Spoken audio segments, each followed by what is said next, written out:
welcome to week 6 of Clause and Effect, where the movie and our horrible decisions are already taking a massive toll on our lives. I am Theodore. I'm Jacob. I'm John. I want to kick this off here. I've done some extra credit that I'm pretty sure you'll love. I'll just put this in the Discord chat that we use. Okay.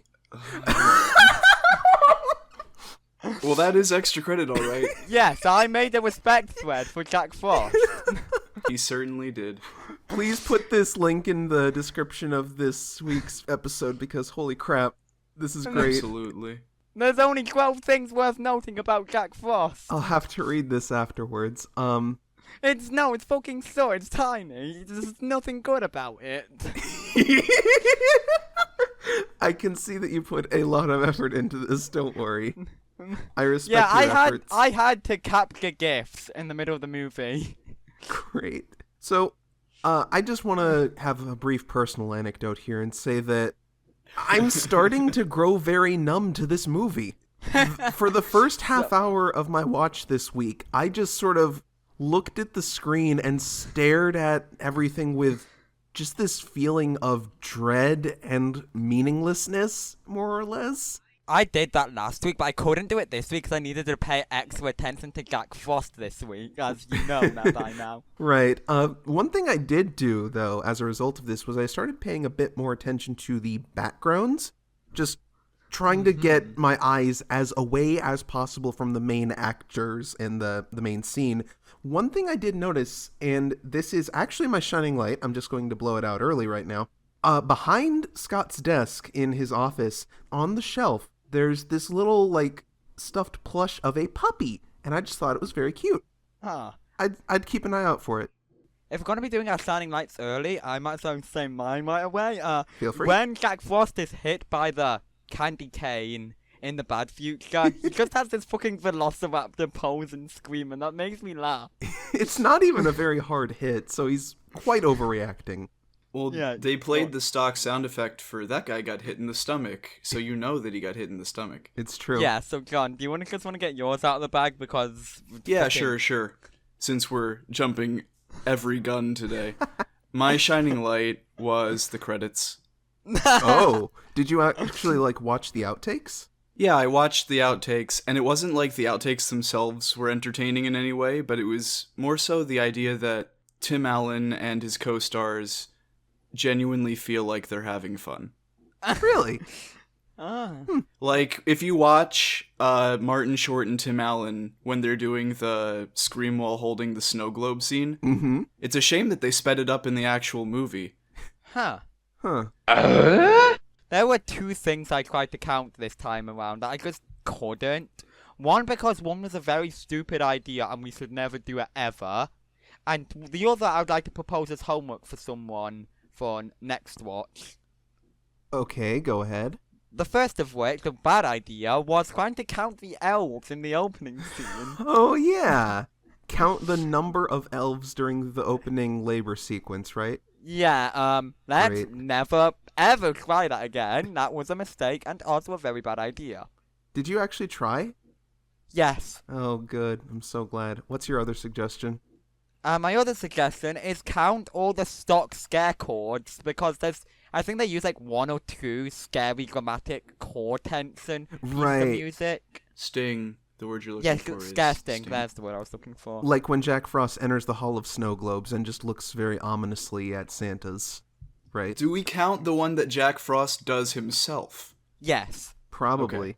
Yes, well, at the moment, I think I have around 10 of those same scare chords, but I lost track because I was more focused in making gifs centered around Jack Frost. It's a good use of time, honestly. I mean, I thought I might as well get that out of the way. I was thinking about saving it for later, but I would have been so delirious by then I probably wouldn't have been paying much attention. That's fair. Yeah. But basically, because of this, I had to watch 15 more minutes of the movie than I should have normally. Because I had to keep rewinding to catch specific moments. Thankfully, though, I did kind of have the GIF-making tool ready beforehand for a few scenes, because I just anticipated them in my gut. So there's my I know this movie's song and dance by now. Ted, you said you have gotten the movie pretty memorized by now. It's a scary thought, but I can remember a lot of the scenes in this film by heart, and that terrifies me on a level that I can't really communicate using words. I could communicate it with screams, but that wouldn't make for very good listening. No, by all means, if you want to scream, No, you can take thank that you. off the checklist. No, thank See, you. I can't attest to that at all because I keep forgetting all the main characters' names. Although I could probably attribute that to the fact that, for some reason, I keep referring to some characters by their actors' names and some characters by the funny nicknames we give them. Same. Well, yeah, I mean, Tim Allen is the only case where I will, on purpose, do that. Yeah, I mean, that's fair, I suppose. I mean, it's Tim Allen. Everyone makes fun of Tim Allen at some point in their lives. I suppose. Like, do you think that's some form of ritual, right? That where you have to make fun of Tim Allen in your life if you've seen a movie starring him? I think that just comes naturally. It's a part of just the natural progression of Tim Allen, I guess. His life. Part of growing up. It's a part of growing Yeah, up is to laugh at Tim Allen. Great. Also, I noticed some more stuff. The Tooth Fairy's nickname is the Molinator. Yeah, that's what Santa calls him when he comes onto the scene. I definitely did notice that. Oh, and then I noticed another pun. Instead of it's none of your beeswax, they say none of your skis wax. Yep.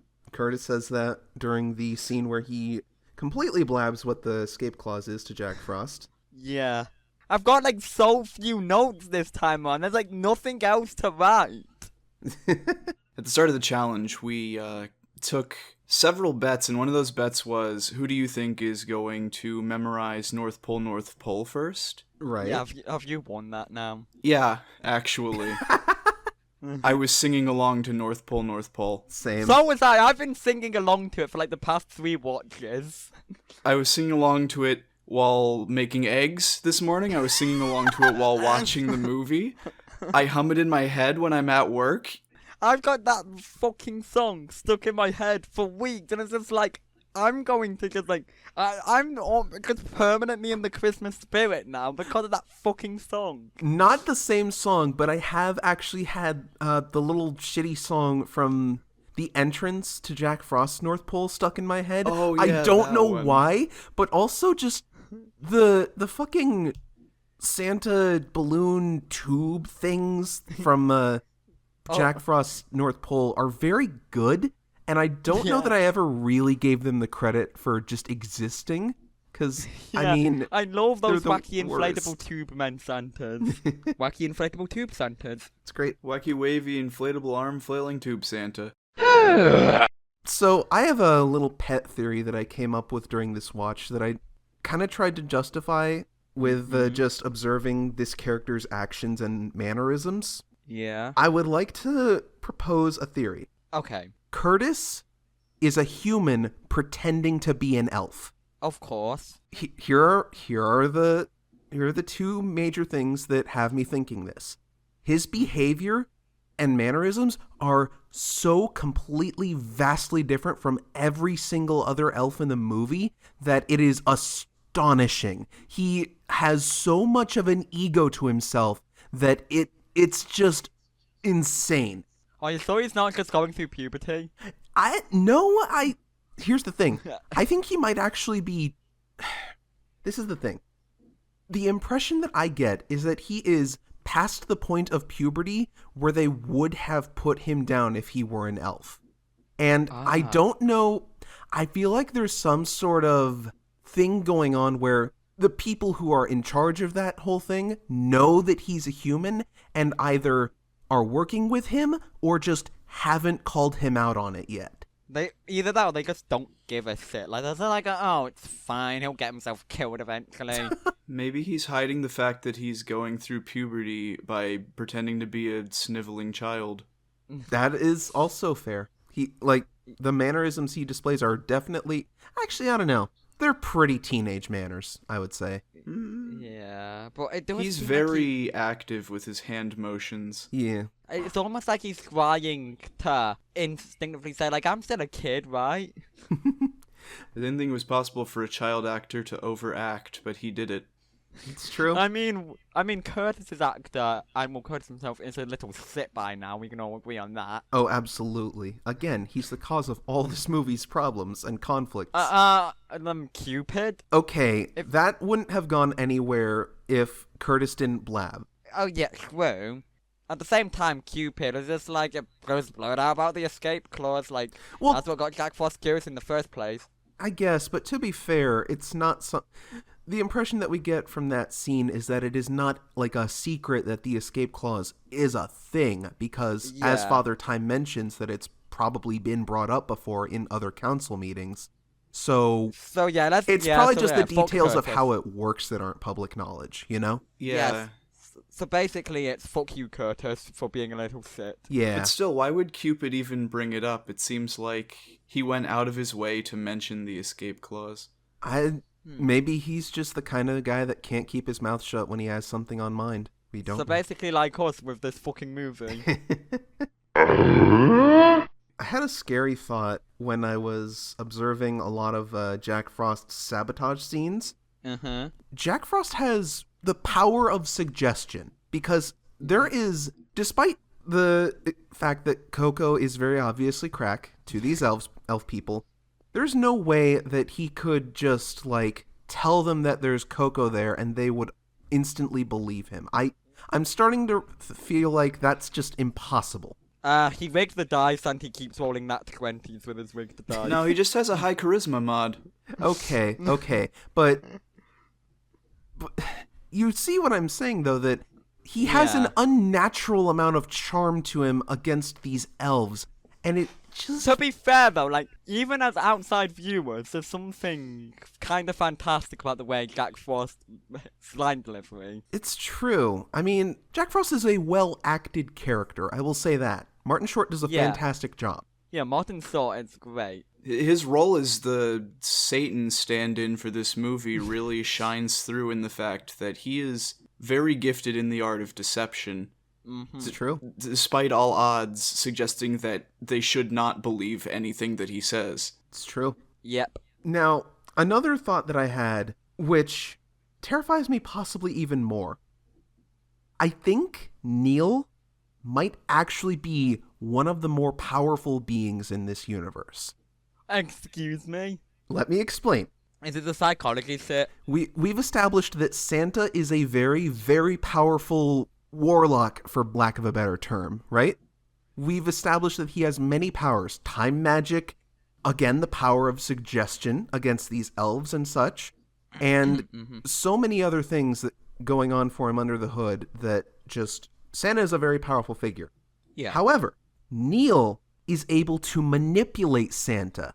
He is, when he comes down to see Lucy and Charlie and all the rest, he is the one who really sets into motion convincing Santa to let them all go to the North Pole. He has influence over Santa in that moment using his psychology powers. I think he might actually be more powerful than Santa. Hang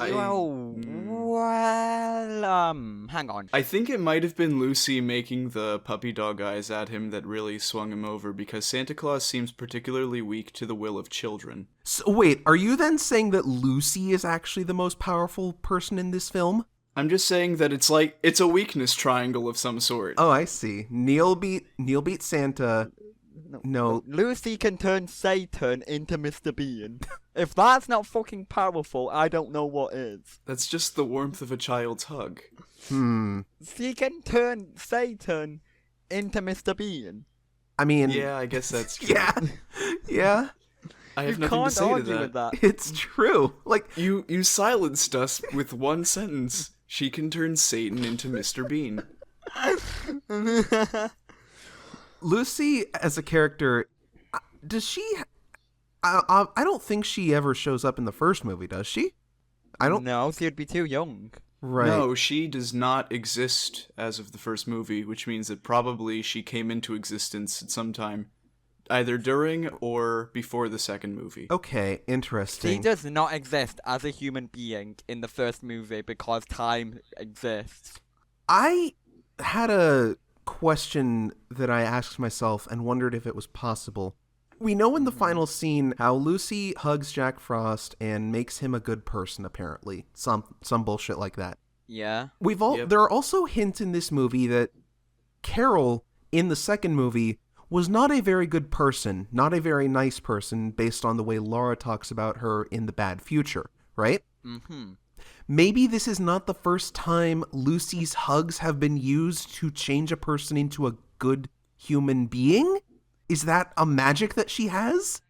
Are you saying the plot of the second movie is that baby Lucy hugs Carol? I'm not saying that's the plot. I'm saying that might be the thing that, like, because she very probably hates kids based on what Laura said. So I'm wondering if maybe Lucy as a character turned her around on that and she was like, oh no, kids are fine or whatever. Because I imagine that would have been, I don't know. That's something we're not going to find out for a long time, considering I think we've just sworn to an unsaid law. Oh, it's been said that we're not going to watch the Santa Claus 2 until after we finished this. Oh, Santa Claus 1 for that matter. Right. I've already seen Santa Claus 1, so I kind of cheated. Well, you cheated in the past. That doesn't count. Well, yeah, but you don't remember, you barely remember any of it, is what we're saying. It's true. Right. One thing I wanted to bring up during the sabotage, when Bud and the rest of the gang, Bud's the most important character, I'm sorry, he's the first one that came to mind, are in the broom closet, the lights go out and there's an emergency in the toy factory or whatever, and so Santa goes off to see what's going on, and we cut to that. Everything is in chaos. You know, the machine for the naughty and nice list is going out of control, things are catching on fire, and the thing that... Bears are flying. That's actually what I'm most focused on. How the fuck did Jack Frost rig that up so that the bears would just fly off of that thing? It doesn't seem like that should be possible. I think if you notice, the conveyor belts are very loosely strung around the airs of the toy factory, right? Sure. I'm just saying he probably redirected them so they have enough momentum to fall down onto another conveyor belt, bounce and go up, and he's probably redirected a few of them.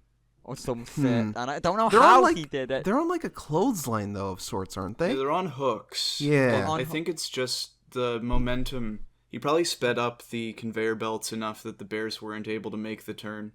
Okay. Yeah, yeah, probably. That would make sense. What I'm just curious about is just the stock sound effect that goes off of it, because it made it sound like Jack Frost installed a springboard. Yeah, that was what was really there getting me. There were so many stock sound effects that they probably only chose because that's what they could get their hands on. Like the stock sound effect that they play whenever anyone hammers anything, even if it's a hammer on wood, they play a metal on metal sound. Jack Frost hammers the air, and it still plays the metal sound effect. It's true. I still love that so much that Jack Frost is hammering the air. Bud picks up a 2x4 and a tiny hammer and starts hammering, and it makes a clanging sound. I love Bud. And then he looks at the hammer confused, so maybe Bud is aware of the stock sound effect. Is Bud aware of the fact that he's in a movie? Oh shit. That would explain why he's prepared for everything, so moving on to that, I have a theory here, and it's not a very exciting one, but I thought it was a very interesting one. So when we see, jumping ahead of this scene a little bit actually, when the toy factory is in chaos and everything is going to shit, one thing I definitely noticed, and I've noticed this every time, but it was especially painful to me this watch, the firefighter elves are so, like, slow and methodical at doing their thing. Like, they don't seem to be behaving like there's a fucking fire going on. Like, they're just kind of walking in and just sort of, like, setting up and casually... They don't behave like people, for that matter. Yeah, they act so weird, and it's like it's like there's not even an emergency going on here. So here's my theory. I think that once the fire started in the kitchen, the firefighter elves were actually on their way there. But Bud saw them, saw the fire, realized that they were being the worst firefighters in the history of his entire life, and he just grabbed a toothpaste gun off the back of one of them and ran to it himself. Yeah. That's my theory, and I'm sticking to it. Speaking of Bud, do you think the movie would have went any differently if Sylvia and Bud were frozen instead of Neil and Laura? No, absolutely not. I actually, no, Neil and Laura are more understanding, I think, and maybe a little more oblivious in a way, you know? Yeah. But, like, I feel like the movie could have gone quite a bit differently at the end. It's true. I think the time travel stuff probably wouldn't have even happened, honestly. Like, I think Laura and not Sylvia. Laura and Neil would have been More understanding. understanding and family calm. drama. Yeah, and calmer. Assuming that the tree falling and the ornament breaking still happened, I think they wouldn't get so super pissed like Bud and Sylvia did, because they didn't have that whole years of separation from their daughter thing going on. They would, like, everyone there would still be upset, don't get me wrong, but it would have taken more than that between the four of them to actually, like, do anything to further Jack Frost's plans, you know? Okay, but hear me out here. What do you think Jack Frost could have done to make the time travel still happen in that situation? Would Jack Frost have been able to freeze Bud, or would he have been too powerful? Oh! Ooh. Bud just breaks out and starts manhandling and wrestling Jack Frost. I think that's a better movie, though. Like, Sylvia does get frozen, of course, but Bud just fucking breaks out of it and punches him in the goddamn face. That would have been so good. Oh, man. Yeah. Why is Bud just the best character in this movie? The main protagonists are not very interesting at the end of the day. What's more interesting is the side characters, because there's a story behind Bud that we just don't get that made him the way he is, and I want to know what that story is, you know? Oh, so you want a movie that just goes through Bud's life, to explaining how who he is? Yeah, Fuck. yeah, I do. I want a Truman Show-esque movie in which Bud is the only sane man in the North Pole, and he's trying to figure out what the hell's going on. So you're asking for the Santa Claus 3.5.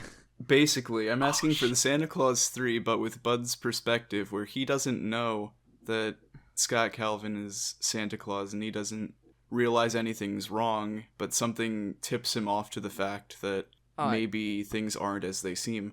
I love this. Here's something I want to see. I want to see, like, a sitcom style show starring Bud, Sandman, and Jack Frost living together.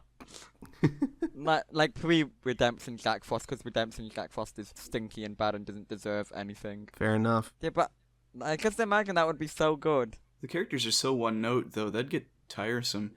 Eventually, yeah, but you see, that what happens to every sitcom. Eventually, they just start milking it out and seeing how many seasons they can get away with, because usually like 50 seasons. Tim Allen would walk on set and be like, Sandman, did you see that Jack Frost froze the toilet again? And then Sandman would be like, oh, whatever, I'm gonna go to sleep. And then Tim Allen would go, I'd like to move on to Santa's demise, and I have something in mind for this week, actually. Oh yes, the Santa dies segment. So, I'd like to paint the scene for you, though, first of all.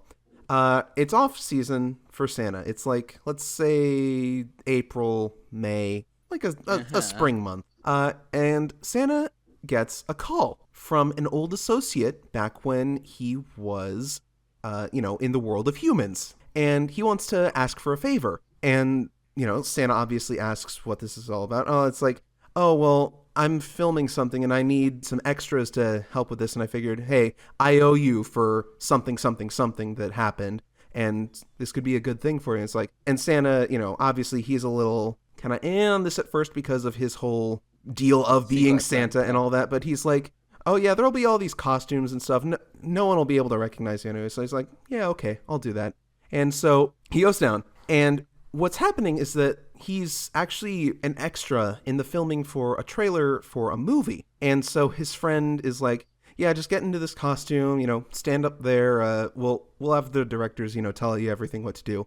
Then his friend gets into costume and also does the same thing. So the shooting goes fine. The trailer is strange and weird, but ultimately not the end of the world. But as he is walking off set, a light fixture from above snaps off of its placing and hits him in the head, killing him. His friend has no idea what to do about this because Tim Allen, well, Scott Calvin, either way, just disappears He doesn't know what happened. Last thing he saw, light fixture fell on his head. He disappeared. What happened there? So he just sort of writes it off, thinks to himself, maybe I imagined that. Maybe he went home just fine. And so his friend goes back to his place of living and lives a normal life for the next couple days. Then he gets a package in the mail. He opens it, and it's Santa's coat. Oh. He isn't really sure what to do with this because, it's not anywhere near Christmas season yet. But he puts it on, and that's where the Santa Claus 4 picks up. Oh. By the way, his friend's name is Jerry Seinfeld. Oh, shit. Oh, shit! He was filming the live-action trailer for B-Movie. Oh. Oh, fuck. Oh, fuck. That's stupid, and I love it. God damn fucking Seinfeld. I really like the idea of Seinfeld as Santa Claus. Seinfeld as Santa Claus. Santa Claus 4, Seinfeld. Okay, now I have a question. Yes? Tim Allen as Santa or Jerry Seinfeld as Santa? Which one do you think is less funny? Well, considering how much we've already been desensitized to this as an idea, Yeah. I'm gonna have to say Tim Allen, considering he's already a tired and worn joke. It's true. Like, I don't know that Jerry Seinfeld as Santa would necessarily be objectively funnier, but it would I don't be... think you understand. It would be I don't more... think you understand. Yes? I'm not asking which one we would find funnier from a perspective of why would this be a thing? Haha, it's so funny how weird this is. I'm asking intended funny. Oh, Like the jokes in the movie.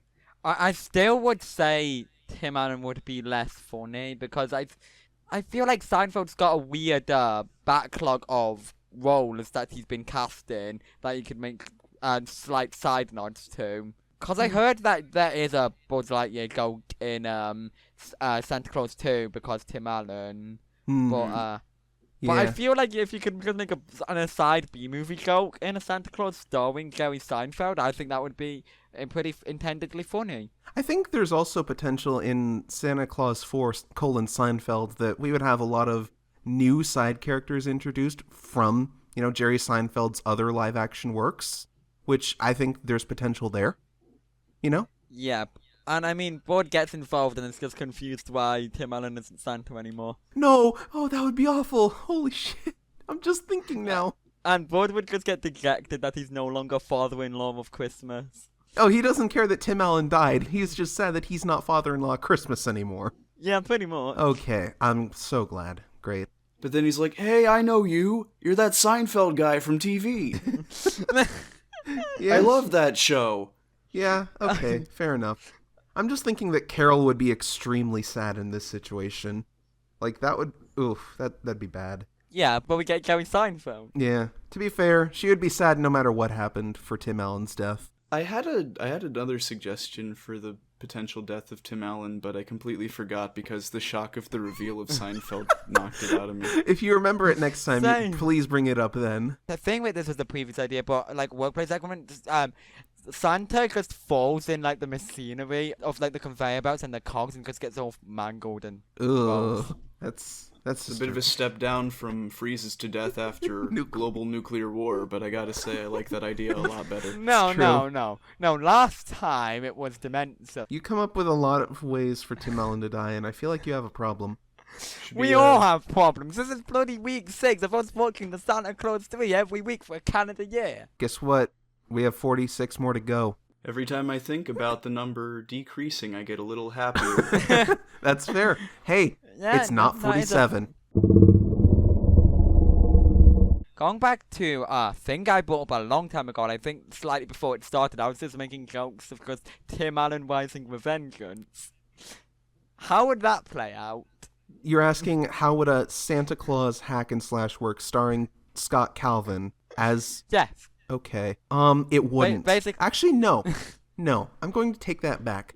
I'm going to say that all of his moves are based on him fucking up. Only if he's also holding a candy cane and anytime he hits somebody it makes that noise. Yes. He has this move where he slips on the ground and just falls on his own ass, but it creates this shockwave effect around him that damages enemies, things like that. Okay, I love that already. Just think of that similar theming, but for his other moves, basically. A lot of sound effects are replaced with the laughter of children.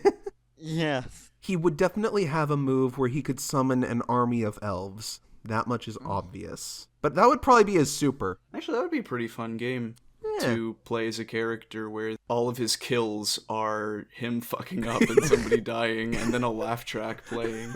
Oh, yes. Laugh track plays every time you kill an enemy. That sounds like some really awful but hilarious mod to like Sweets of Rage or something.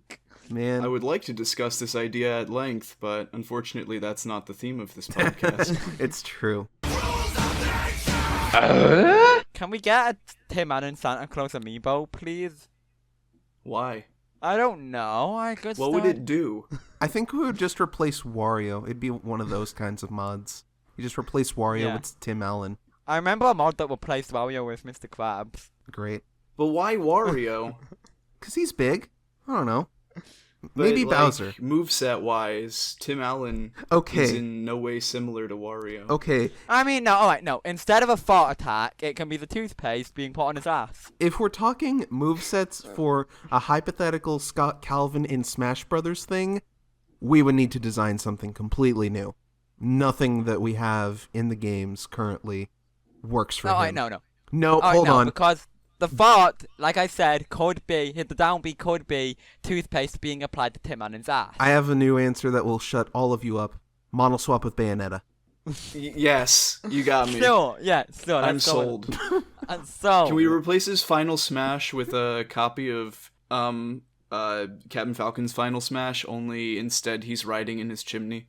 In his chimney? I thought it'd be his sleigh. No, that's ridiculous. Why would he be riding in his sleigh? Fair. Fine, he's in the fucking He's- chimney. The chimney comes and it engulfs everyone. Alright, but Jack its Frost. Alright, Jack Frost in Smash. The only thing I can come up with for Jack Frost is that his final Smash is like a transformation one where he just becomes Satan Santa. Like a I feel Wario like Man that would type be a of thing. downgrade because he'd lose his Jack Frost powers. No, but he becomes more powerful, question mark. But point is, not all final Smashes are good. I guess that's fair enough. And Jack Jack Frost Frost would would replace be Ice just Climbers. shit. Jack Frost replaces Ice Climbers. Well, wait, who's the other Ice Climber then in that case? No. A cardboard cut out of Jack Frost that you would Yes. find. Yes. Yeah, okay, that's better than my answer, which was just take someone else's model and replace it. Okay, I'm glad. Although I'd rather Jack Frost run around with the cardboard cutout underneath his arm and just hit people with it Waluigi style. Yeah, that's pretty Yeah, good. no, that is completely perfect. He has a trap where he just puts a cardboard cutout onto the arena somewhere, like where he's standing, and it serves as a blockade that you have to hit once to take it I just out. thought of another good idea. His grab is baiting them with hot cocoa and then wrestling them in like a headlock. He would definitely have a move where he hits them with a shovel, like he did to Tim Allen. I'd imagine that would be his side smash. Yeah, probably. Or Ooh, is it would be like every time you do his side smash, it changes what he hits them with. Like sometimes it's a cardboard cutout of himself, sometimes it's a shovel. sometimes it's the candy cane that Tim Allen used in the movie. Yeah, we're getting pretty deep into this, and I like that. And then an alternate skin where he's wearing a fedora. No. Yeah. Oh yeah. Okay. And his standard B would definitely be his demonic freeze breath, or would his super freeze breath be his final smash? I don't know. What's the difference? His normal freeze breath only works on like machinery, and so it would probably just slow people down, and his final smash would Oh. actually freeze people. It's a very long frame count, but he bends down slowly and freezes the floor in front of him. Oh, that's terrifying. God. Actually, no, that would actually be pretty good for a Final Smash. It'd be kind of like Luigi's weird Luigi zone from Brawl, but like Negative zone. But he turns the entire stage into an ice physics arena that everyone is affected by except for himself. Yeah. What would his up B be? His up B would be he performs the entirety of North Pole, North Pole. Yeah, pretty much. No. He would propel himself up by swinging the Santa hat above him. His fedora. Pretty good. I think it would be more likely that in a game like that, his up B would just be he shits some ice and flies upwards. That's good. You know, I feel like we should stop talking because we're spoiling the next Smash game, and we might get a C&D from this. The Nintendo ninjas are already after us. Yeah. I'm sorry, Sakurai. I didn't mean to steal your idea. Uh-oh, shit, who's that at the door? Well, I might have to never come back after this episode, so, I've been Theodore. I've been Jacob. I've been John. Merry Christmas, everybody. I don't even have the energy to say something funny this time.